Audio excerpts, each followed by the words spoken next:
Bonjour à toutes et à tous, bienvenue dans Vivre son cœur business. Je suis Valérie Demont, l'éditrice de ce podcast et de cette fameuse série de 6 épisodes dans lesquels je me présente, je vous parle de ma vie, de ma vision du monde, de pourquoi je fais ça, de à quoi j'œuvre et comment. Simplement parce que plusieurs personnes en fait m'ont contacté aussi pour en savoir plus sur moi, en fait, sur mon parcours. Et puis j'ai constaté en fait que je parle pas tellement, un peu à propos de mon site internet, un peu dans mon approche, mais en fait, tout ça c'est synthétisé en fait, et c'est assez bref. Donc voilà, là on est dans le 5e épisode, et puis ce 5e épisode, j'ai l'intention en fait de vous partager d'où je viens en fait, qu'est-ce qui m'a construit. Donc il y a des chances qu'il soit un peu plus long que les autres. Et donc je vais vous parler en fait de ce qui m'a façonné. Je vais vous parler de mes prédispositions pour les choses nouvelles. Qu'est-ce que c'est d'être précurseur et visionnaire, en fait, en tout cas comment j'y suis arrivée.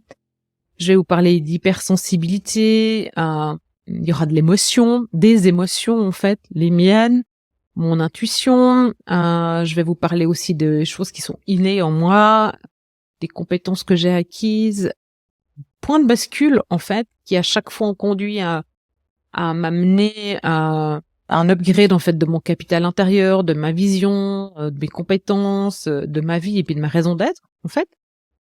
Et puis du coup tout ça a conduit en fait à ma pratique du leadership conscient et puis à ma contribution au monde aujourd'hui. Donc moi, je me suis toujours posé beaucoup de questions depuis toujours, quoi. Et donc, je vais passer en revue les points principaux et certains que je juge les plus importants. Donc, en fait, si vous manque des éléments ou bien que vous avez des questions ou contactez-moi simplement. Ok, c'est parti. J'ai grandi dans une famille qui très harmonieuse en fait, dans un cocon d'amour, d'écoute, dans lequel la valeur travail était dominante. Mes parents, ils ont repris l'entreprise familiale de construction métallique quand j'étais ado. Durant les repas, à partir de ce moment-là, les échanges de mes parents, ils étaient souvent consacrés à l'entreprise, à la vie de l'entreprise. Et après bien sûr que d'abord en fait on avait de la place mon frère et moi pour parler, enfin surtout moi. Et puis donc je crois que c'était plutôt d'abord mon père, après moi, puis s'il restait de la place il y avait mon frère quoi. Mais en fait on lui laissait pas beaucoup de place malheureusement. Voilà, c'était notre dynamique. Donc mes parents travaillaient ensemble en fait, et je crois qu'ils ont vraiment aimé travailler ensemble. Et je les voyais en fait à la recherche de solutions pour améliorer, toujours être devant en fait, innover dans leur domaine, qui était aussi notamment en fait la sécurité des bâtiments, l'amélioration des méthodes de travail, que ce soit à l'administration ou bien dans leur savoir-faire en fait de construction métallique. Voilà, leur entreprise, elle a été une des premières à avoir un ordinateur, en tout cas là où j'ai grandi. Ma maman, elle codait les fiches de travail, les fiches de salaire en fait sous DOS. Ça c'était la fin des années 90, la fin des années 80. Et puis dans les années 90, en fait, ils se sont certifiés aux normes ISO. Je pense que c'était les premiers dans leur domaine d'activité. Ils sont mis à fabriquer des portes anti-feu. Et puis vraiment à militer pour cette sécurité dans les bâtiments, notamment d'avoir des balcons ou des escaliers sur lesquels on peut pas grimper. Enfin voilà, et pour la protection des usagers, donc le bien-être de tous quoi. Et puis je pense en fait ce goût pour la nouveauté, en fait la recherche de nouvelles solutions, il y a une partie en fait qui était de la survie de l'entreprise en fait, de toujours avoir un coup d'avance, je pense, mais aussi ça leur venait de leurs parents respectifs en fait qui eux aussi, en fait, ils s'étaient dédiés avec cœur à leur métier, voilà, à leur entreprise et puis pour la société, en fait. Donc mes deux grands-pères, un il était agriculteur, l'autre, c'est lui qui avait l'entreprise de construction métallique. Ils ont tous les deux été investis dans la formation professionnelle de leur métier et puis aussi en politique. Mon père aussi, d'ailleurs, il a fait de la politique. Et puis je me rappelle que mon grand-père maternel, en fait, il avait installé un biogaz avec un chauffagiste local, mais c'était au début des années 80 et donc ça a été mais c'était le seul, en fait, le premier. Donc c'était intéressant, en fait, avec le recul, en fait, de le voir vivre ça. Puis j'ai eu la chance, en fait, de pouvoir discuter avec lui de ça. Donc c'était une sacrée expérience. Et voilà, c'était un précurseur, quoi, mon grand-père maternel, quoi. Et il avait beaucoup d'avance sur son temps.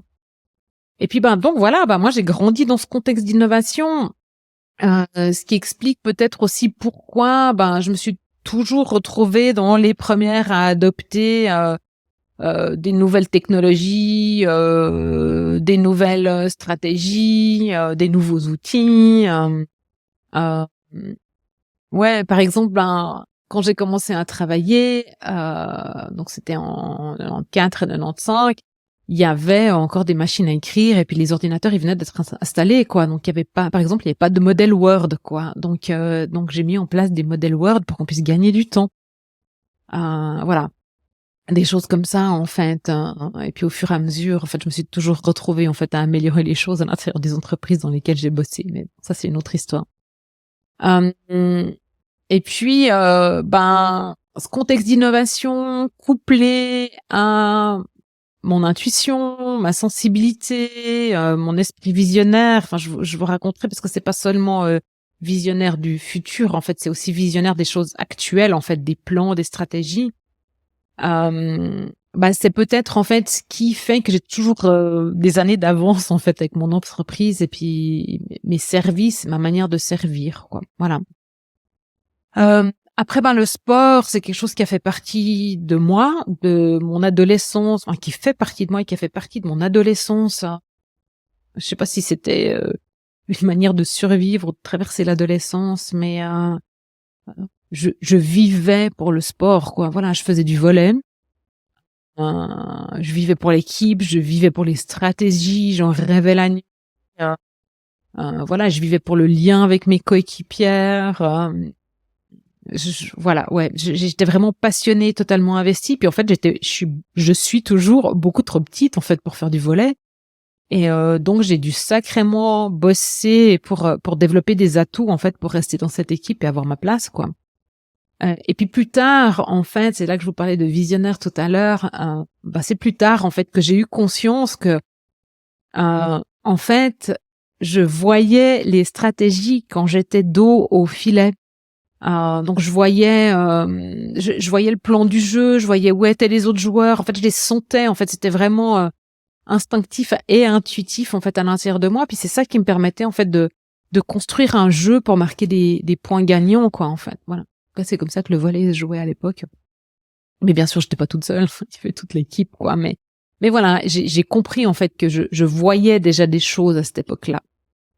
Bon, je suis hyper sensible. J'en parle jamais. Je pense que les gens autour de moi, ils le savent.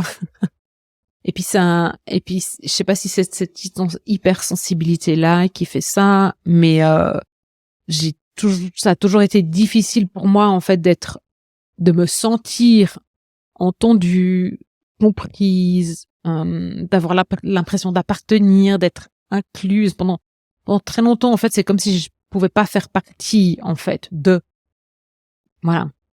Et puis, du coup, ouais, ça générait, en tout cas quand j'étais toute petite, des grosses crises de colère. À l'adolescence, je pense que je m'enfermais sur moi, et puis notamment devant des séries, ce que je continue aussi parfois à faire maintenant. Et puis maintenant ça va mieux, mais j'ai toujours des points d'agressivité demandés à mon mari puis mon fils que je contrôle pas en fait, et c'est pas une priorité pour moi de les résoudre, même si c'est certainement pas très agréable pour les gens qui sont autour de moi, mais j'en ai de plus en plus conscience en fait, et Et puis, cette agressivité, l'expression de cette colère, en fait, elle a une bonne raison, en fait, d'être ici. J'apprends à la canaliser, à travailler avec, et puis à la transformer, en fait, en énergie utile. Et c'est pas facile. Et puis, le yoga et la méditation m'aident beaucoup pour ça. Donc, je suis pas que lumineuse tout le temps, hein, parce qu'il y a beaucoup de gens qui disent, ouais, t'as une énergie lumineuse et tout ça, mais oui, là où il y a de la lumière, il y a de l'ombre aussi, hein. Sauf quand le soleil, il est au zénith. Et c'est pas longtemps, hein, dans une journée, hein. Déjà, faut pas qu'il y ait de nuages. Bon, bref. Ouais, et puis j'ai toujours été guidée, en fait, par mes émotions. Ce que j'appelais les émotions.